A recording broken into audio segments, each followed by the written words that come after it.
With the recent release of the Singularity, a killer that basically is only good at 3genning and exhausting survivor resources when played by most people, not all, stalemate long enough to open a window to victory. That doesn't even get into how dull this killer's design actually is. We'll address that a bit later. Also, Skull Merchant, a killer that is exceptional at 3genning and exhausting survivor resources once again. And even to some degree the Knight, who also excels at 3genning and exhausting survivor resources. Consider that we are one chapter off from a full year of flopped chapters in DPD.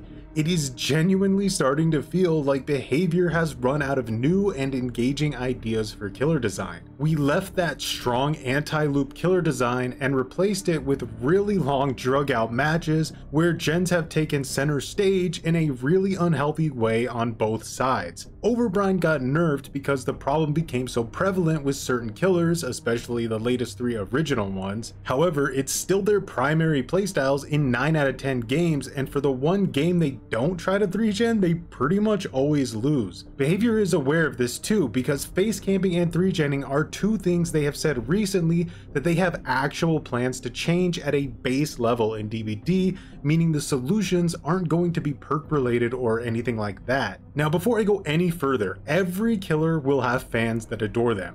I enjoy playing Knight myself, but there's about one Skull Merchant player for every 100 Wesker players. Singularity, on the other hand, I've never seen win a match unless they've played a competitive playstyle, holding a 3gen from the start of the match and trying to proxy camp hooked survivors from within that controlled area. Again, trying to win through attrition or simply by boring the survivors to death. It's not just a survivor problem either. DBD killer players, statistically speaking, are uninterested in playing these new killers. So with a string of very mid to terrible killers that garner nearly no hype whatsoever from the community, we need to ask the question of what exactly is going wrong at Behavior. Has the current design team just run out of intriguing new ideas?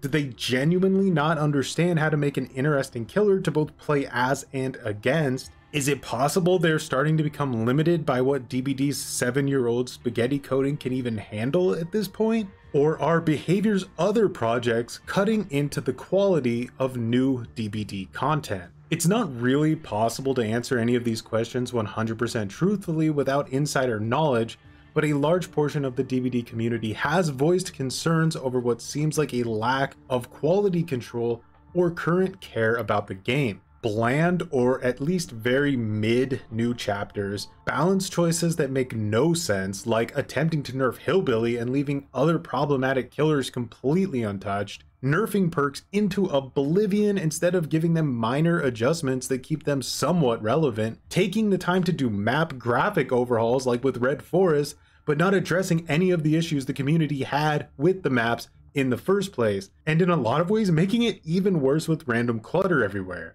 Now, all that said, if I had to speculate, I would do so by looking at a game like Red Dead Online that was completely abandoned in order for Rockstar Games to focus on their upcoming project, Grand Theft Auto 6. Keep in mind, Rockstar Games is a company with over 2,000 employees and owned by a massive third-party publisher. Another example is Studio Wildcard, an indie developer with only 100 employees punching way above their weight with Ark Survival Evolved, a game they are completely shutting down very soon to focus on their 3 upcoming projects: Ark Survival Ascended, Ark the Animated Series on Netflix, and Ark 2. So by using these other studios as a quick example, it's clear that spreading out on different projects, especially if the developer is trying to hit deadlines, will have a massive impact on the quality assurance of a current live service game. With Behavior working on Hooked on You, Meet Your Maker, Islands of Insight, Flippin' Misfits, Jurassic Park Silent Ops,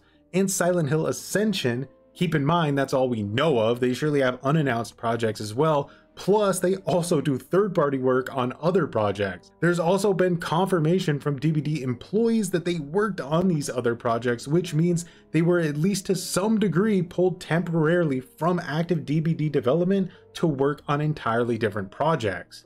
Now, I don't begrudge Behavior for working on other projects, but when the quality of your main product is starting to heavily decay, it becomes a serious problem. I also want to be fair and say that the previous 3 killers that Behavior made, that being Wesker, Dredge, and Sadako, are in my opinion 3 of the best killers ever added to DBD.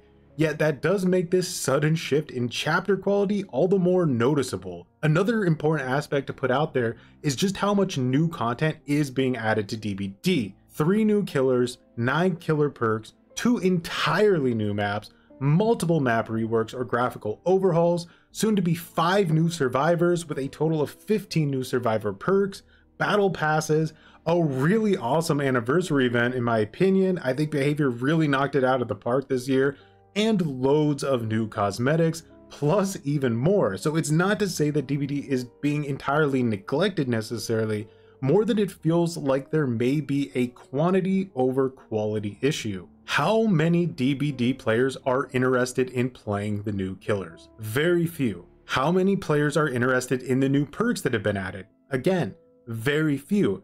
And it's surely only a matter of time until Made for This, the only survivor perk that slipped into the meta, will be blasted into non-existence with a huge nerf. So keep that in mind if you're still on the fence about purchasing Gabriel for his one overpowered perk. Now there will always be niche killers in DBD that don't appeal to a wider audience. Twins, Artist, Hag, etc. These killers aren't really flawed in design, but maybe could use a little TLC. Yet Singularity, Skull Merchant, and Knight, even though niche, failed the fundamental fun test. Meaning when it comes to their most commonly seen playstyles, neither the killer or the survivors are really having an engaging experience. The killer doesn't get rewarding feedback for getting it down, because for the most part there's usually nothing a survivor can do to counter a killer in a dead zone, which is what these killers do when they play to their strengths. They make dead zones. Likewise, beating these killers usually requires an abundance of patience and a lot of time spent doing the same gens over and over again. It honestly tends to boil down to what side gets more bored first and makes a risky play that ends up deciding the match. But to be honest, in most cases the survivors tend to just give up once they realize what kind of match they're about to play. Likewise, most killer players gravitate back towards a more fun to play killer like Wesker. Now looking to the future, Behavior apparently has 3 licensed chapters coming out in a row, with Nick Cage being the first, followed by 2 new licensed killers. It's more than likely these chapters are going to have a lot more effort put into them over these past few original chapters simply because they're licensed. Quick pause, Choi from the future here to say that the Nick Cage PTB was the best new experience I've had in a long time with DBD, so hopefully my prediction about more effort with the licenses continues going forward with the next 2 supposedly licensed killer chapters. Alright, back to the video. That said, it's kind of crucial that they really nail these chapters because the community is a bit desperate for new experiences, and there's no shortage of other asymmetricals to spend some time with